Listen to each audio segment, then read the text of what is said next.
Hindi po ako eksperto sa mga ganitong mga lods. Sinishare ko lang sa inyo yung mga natututunan ko sa construction mga lods. Tara na lods, start na tayo. So ang gawin nyo lang mga lods, mag-start kayo dito mag-layout sa tuwid na sitada natin yung straight. So hanggang dito yung straight natin siya. So hanggang dito yung tuwid niya. Tapos dito naman yung kurbada na siya mga lods. So makapapansin nyo mga lods, ang ginamit ko dito po ay puro ay tigisang butas. So ang gawin nyo lang mga lods, yung tips ko, tigisang butas ang ilagay nyo para sumunod sa kurbada ng kalsada or nakakurbada yung sintada nyo, nakabilog. So ito yung nakikita nyo mga lods. So wag nyo lang lalagyan siya ng buong hollow block kasi hindi nyo makukuha yung kurbada ng asintada pag buong hollow block. Kailangan tig-isang butas lang siya mga lods. So ayun, nakikita nyo po, nilagay ko tig-isa siyang butas. Ayan, tig-isang butas. Tapos naglagay ako dito ng tansi mga lods.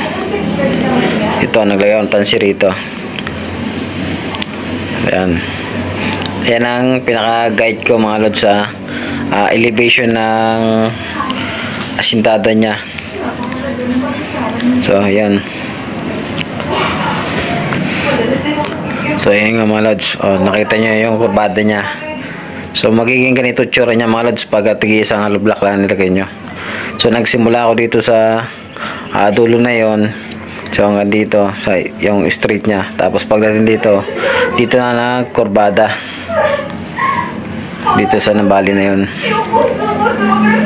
So ayun ang resulta niya mga lods. Yan, magiging ganyan siya, magiging kurbada siya.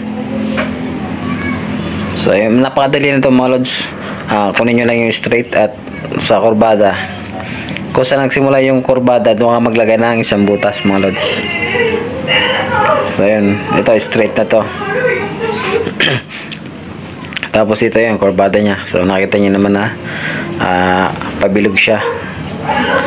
Yan, di ba mga lods, pabilog siya. So kung nagustuhan niyo itong video na ito mga lods, huwag niyo kalimutan i-like yung video na ito at huwag mo kalimutan mag-subscribe mga lods para ma-update ka sa mga tutorial videos na i-upload ko rito mga lods. At salamat pala sa mga sumusuporta sa videos na ako. Salamat.